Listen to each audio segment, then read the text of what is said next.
F'dawn l-aħħar 14-il xahar il-Gvern ikkommetta iżjed fondi Ewropej għal Gżira Awċija minkemm kienet ikkommettiet amministrazzjoni preċedenti.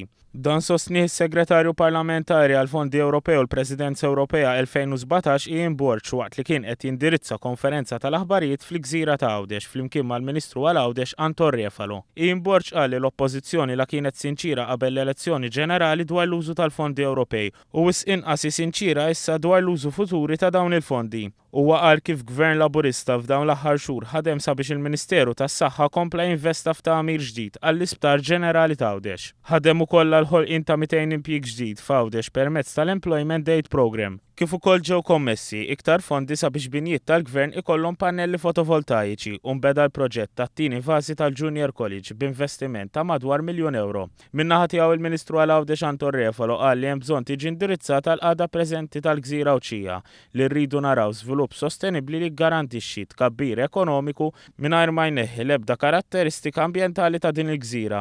Il-Ministru Refalo saħaq ukoll li hemm bżonn ta' iżjed investiment għaqli fir-riżors uman.